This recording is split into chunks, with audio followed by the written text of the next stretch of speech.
Hello students and welcome back to my channel math solutions with Rose ma'am. और आज की class में हम करेंगे डीओई की तरफ से दिया हुआ सैम्पल पेपर जो कि एनुअल एग्जामिनेशन प्रैक्टिस पेपर है मैथ्स का क्लास 9th का और सेशन है 2022-23।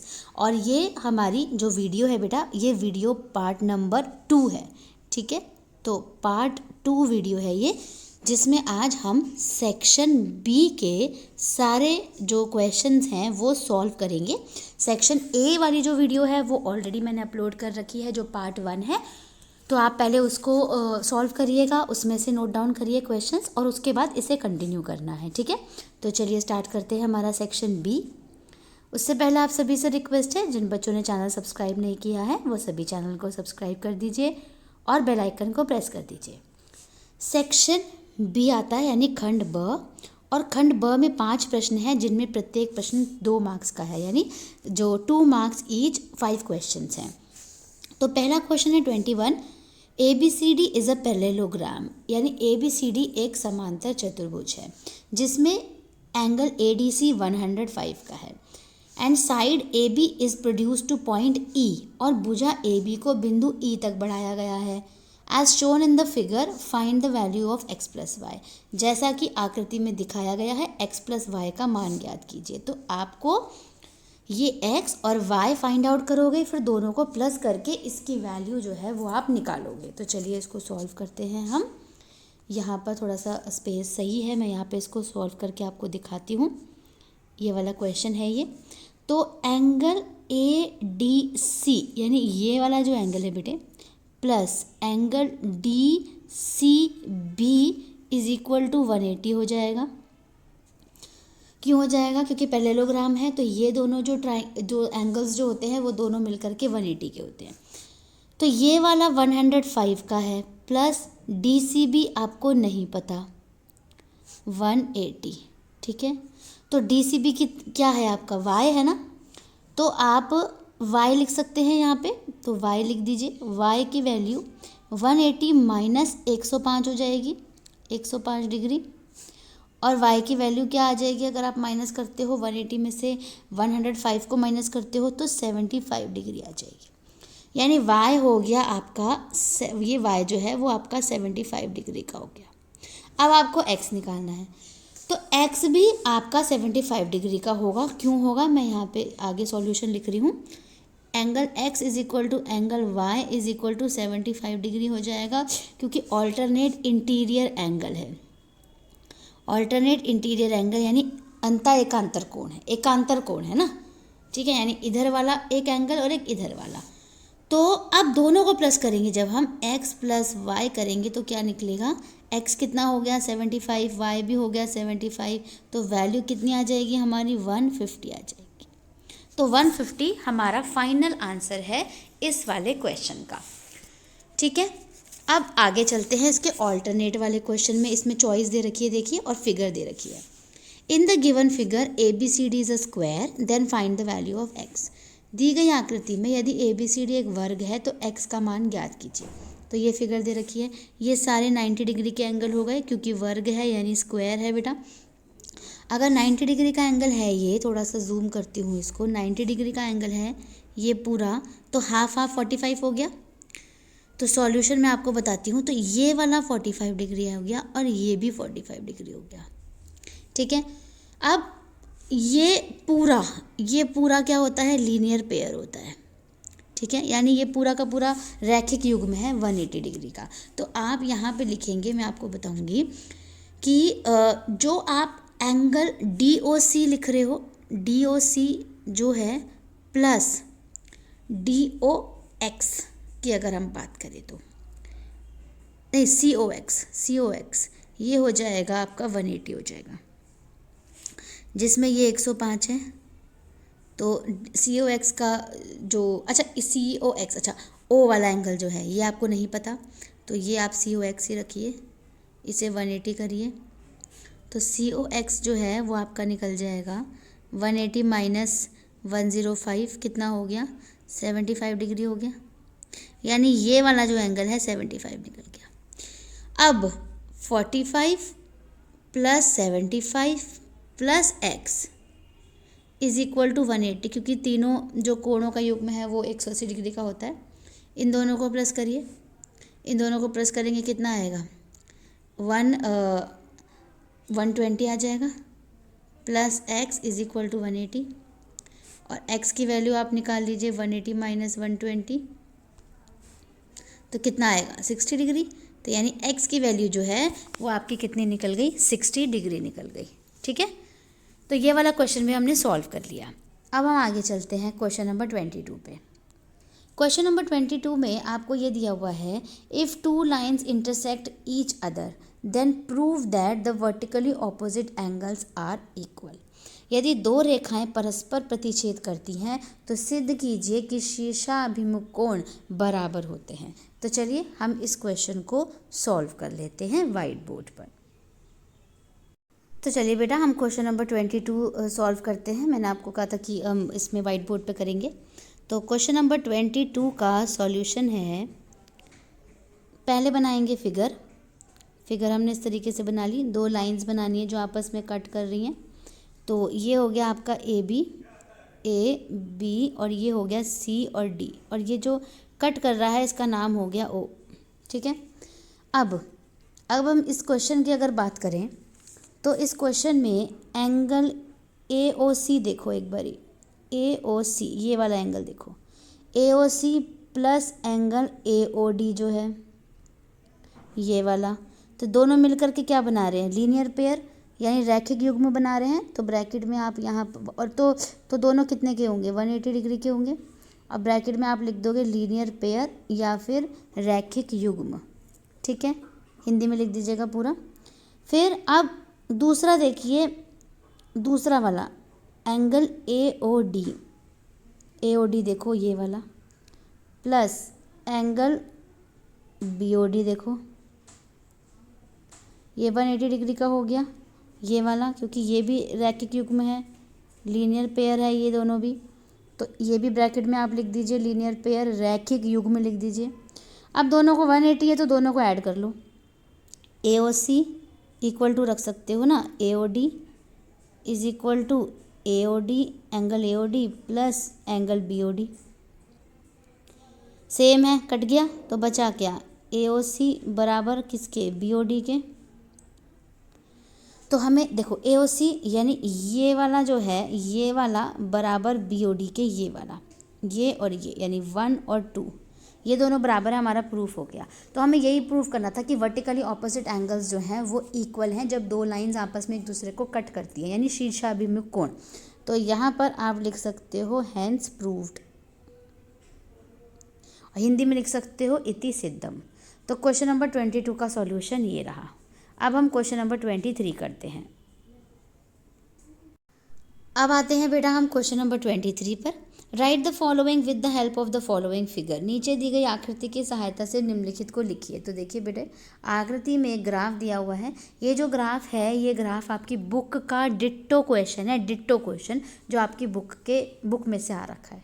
ठीक है, तो इसको आपको सॉल्व करना है। तो फर्स्ट पार्ट देखिए इसमें क्या दे रखा है, बी के निर्देशांक यानी द कोऑर्डिनेट्स ऑफ बी।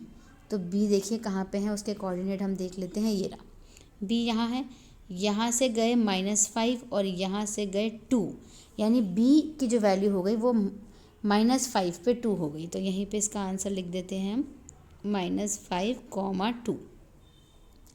अब है नेक्स्ट पार्ट है सेकंड, सी के निर्देशांक यानी द कोऑर्डिनेट्स ऑफ सी। तो सी के निर्देशांक देखो मैं आपको दिखाती हूँ, यहाँ से आया 5x का और यहाँ से आया -5। तो सी के जो निर्देशांक है या कोऑर्डिनेट है वो है 5 पे -5। ठीक है, थर्ड है निर्देशांक -3, 5 द्वारा पहचाना गया बिंदु। The point identified by the coordinates -3 पे -5 कौन सा नंबर है, ये -3 यहाँ से आए, -5 यहाँ से आए, तो कौन सा पॉइंट आया, ई, यानी थर्ड का आंसर है ई। ठीक है, उसके बाद फोर्थ है निर्देशांक 2 -4 द्वारा पहचाना गया बिंदु। The point identified by the coordinates 2 पे -4। तो 2 पे ये रहा 2 -4 ये रहा, कौन सा पॉइंट है, जी। तो लास्ट का आंसर हो गया जी। इसका आंसर ई था बेटे, ध्यान रखिएगा, और इन दोनों के आंसर मैंने लिखवा चुकी हूँ। तो क्वेश्चन नंबर 23 भी हमारा डन हो गया। अब आते हैं हम क्वेश्चन नंबर 24 पे। Prove that equal chords of a circle subtend equal angles at the centre. सिद्ध कीजिए कि वृत्त की बराबर जीवाएं केंद्र पर समान कोण अंतरित करती है। ठीक है, तो चलिए पहले हम इस क्वेश्चन को सॉल्व कर लेते हैं। अब करते हैं बेटा क्वेश्चन नंबर 24 सॉल्व करते हैं। 24 का सॉल्यूशन है। ठीक है, इसमें देखो आपको एक सर्कल बनाना है, तो मैं एक सर्कल को ड्रॉ करती हूँ। देखिए यहाँ पे ये सर्कल ड्रॉ कर लिया मैंने। ठीक है, उसके बाद अब बीच में सेंटर ले लीजिए ओ। वेट इसका पेन चलाना पड़ेगा। ये बीच में सेंटर ले लीजिए ओ। ये हो गया इसका पूरा डायमीटर, यानी जो है व्यास हो गया। ये यहाँ पे इस तरीके से ये यहाँ से व्यास हो गया। ठीक है, तो ये आ गया ए बी सी और डी।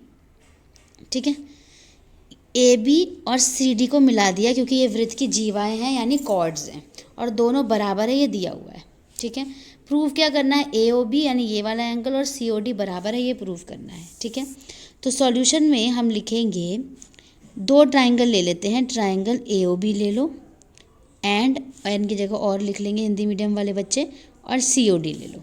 ठीक है, आप दोनों ट्राइंगल ले लिए ये वाले। इसमें ओ ए बराबर ओ सी होगा क्योंकि ये रेडियस है, रेडियाई है, यानी दो हैं तो रेडियाई लिखेंगे हम।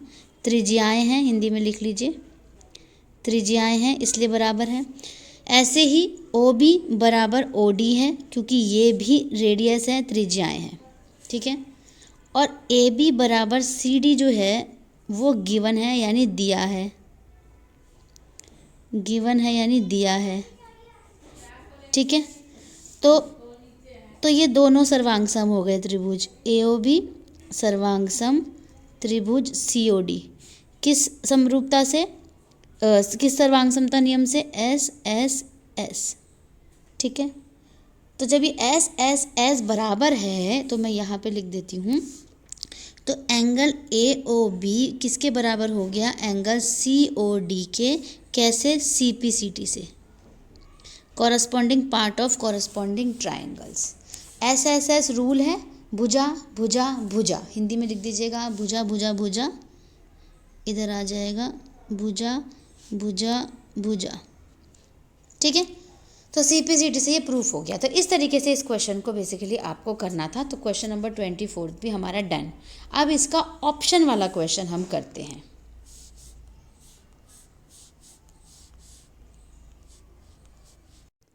अब आते हैं बेटा हम क्वेश्चन नंबर 24 के सेकंड वाले पार्ट पे, अथवा वाले पार्ट पे। और if the non parallel sides of a trapezium are equal prove that it is cyclic.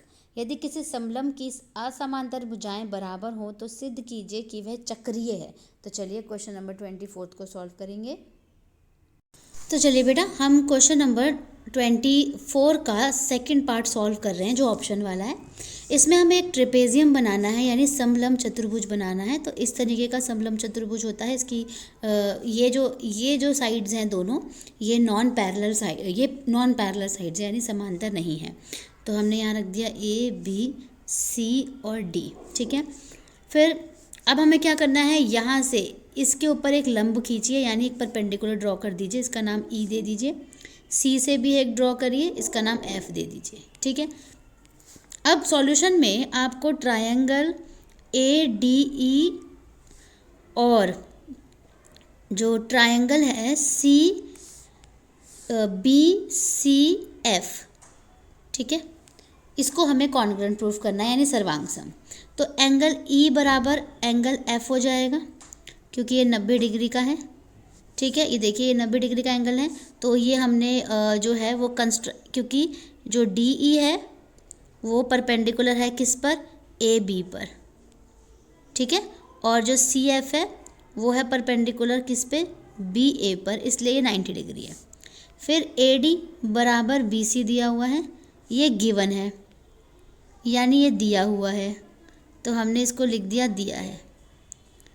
ठीक है, फिर उसके बाद डी ई जो है वो बराबर है सी एफ के। क्यों, ये जो डी ई है ना ये वाली लाइन और सी एफ वाली ये लाइन बराबर है क्योंकि ये जो पैरेलल लाइंस होती है ना, ये वाली पैरेलल लाइंस है ना, ये इन दोनों के बीच का जो डिस्टेंस होता है वो इक्वल होता है। ठीक है, तो इस लिए ये ट्राइंगल जो है ADE सर्वांगसम यानी आपका कॉन्ग्रेंट हो गया किसके साथ, BCF के साथ। रूल कौन सा लगा, 90 डिग्री है इसलिए RHS कॉन्ग्रेंसी रूल लग गया। ठीक है, तो अब आप एंगल DAE किसके इक्वल हो गया, CBF के CPCT से। ठीक है, CPCT से प्रूफ हो गया। तो एंगल A बराबर एंगल B हो गया यहाँ से। ठीक है, इसके बाद आगे देखते हैं हम। इसके बाद इसी में ही angle A plus angle D लेंगे अगर आप फिगर में, तो वो 180 डिग्री होगा, क्योंकि जो इंटीरियर एंगल्स होते हैं ना सेम साइड के, वो 180 के होते हैं। और ऐसे ही एंगल B और D जो है वो भी 180 का होगा। ठीक है, तो हम आगे ये लिख सकते हैं कि इसीलिए जो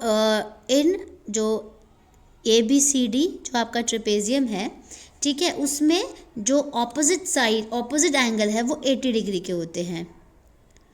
सम of one pair of opposite angles angle is 180।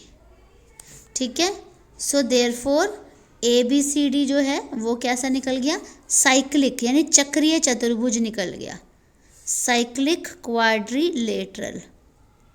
ठीक है, यानी चक्रीय चतुर्भुज है। और यहाँ पे हम लिख सकते हैं कि एक कोणों का युग्म जो है, ठीक है, आमने सामने जो कोणों के युग्म हैं वो 180 डिग्री के होते हैं। ये ABCD में दे रखा है। ठीक है, और ये चक्रीय चतुर्भुज इससे प्रूफ हो गया। अब चलते हैं नेक्स्ट क्वेश्चन पे।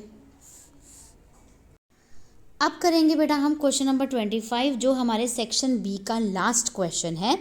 Find the value of this, यानी इसका मान ज्ञात कीजिए। तो चलिए इसको सॉल्व कर लेते हैं। इसमें जो फॉर्मूला लगेगा वो आपका लगेगा A² माइनस B² वाली आइडेंटिटी लगेगी, जो होती है A माइनस B और A प्लस B। तो ये फॉर्मूला आपको याद रखना है बेसिकली। अब हम सॉल्व करेंगे। तो A हो गया हमारा ये, B हो गया ये। ठीक है, तो 351 का स्क्वायर माइनस 350 का स्क्वायर। ठीक है, क्या होगा, एक बार इसको माइनस में रख दीजिए और एक बार ही आप इसको प्लस में रख दीजिए, प्लस 350। ठीक है, माइनस में करेंगे तो 1 आंसर आ जाएगा और प्लस में करेंगे तो 701 आ जाएगा और मल्टीप्लाई करेंगे तो 701 आ जाएगा इसका आंसर। ठीक है, तो ये बहुत आसान क्वेश्चन था, 2 नंबर का, सिंपल था। तो इसी के साथ हमारा जो खंड ब है सेक्शन B कंप्लीट हो गया। अब हम सेक्शन C की वीडियो में बनाऊंगी और अपलोड करूंगी, तो फिर आप सेक्शन C को कंटिन्यू करिएगा इसके बाद। सो इसको आपको अपनी क्लास वर्क कॉपी में करना है, सारे क्वेश्चंस को ध्यान से देना है, और अगर कहीं कोई डाउट है तो मुझसे कमेंट करके पूछ सकते हैं। सो मेरे वीडियो को लाइक, शेयर एंड चैनल को सब्सक्राइब करना मत भूलिएगा। फिर मिलेंगे हम एक नए टॉपिक और एक नए वीडियो के साथ। Thank you students.